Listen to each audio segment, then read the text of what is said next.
Le projet que je vous présente est un projet de mobilité.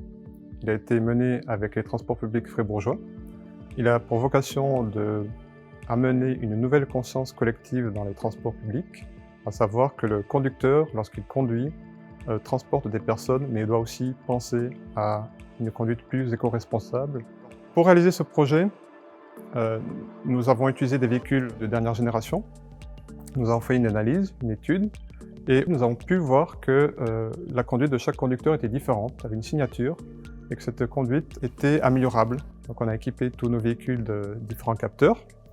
On a mis une intelligence que l'on a déployée dans un ordinateur situé également dans le véhicule, qui va récupérer toutes les données. Il va les envoyer vers un serveur, dans un cloud, et dans ce cloud, les données vont être traitées et comparées entre elles.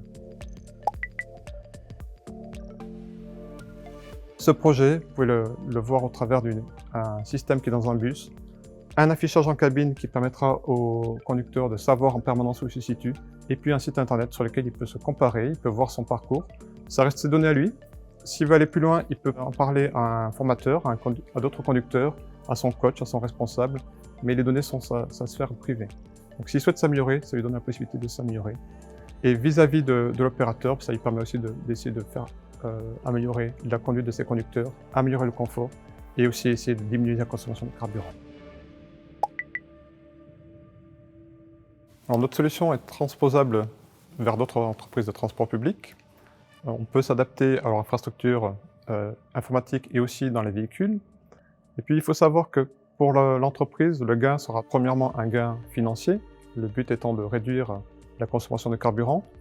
Nos travaux actuels ont montré qu'à partir de 6 mois, on commençait déjà à voir des résultats assez intéressants chez les conducteurs et que dans la durée, on pouvait continuer à maintenir un niveau de confort meilleur et une consommation plus basse en termes de carburant. Dans le cadre de ce projet, nous avions besoin de compétences au niveau de l'électronique, des systèmes embarqués. Nous avions aussi besoin de mécaniciens, d'experts au niveau du cloud. Et puis, il fallait aussi traiter des données. Donc, on a fait intervenir dans ce projet plusieurs compétences de l'école.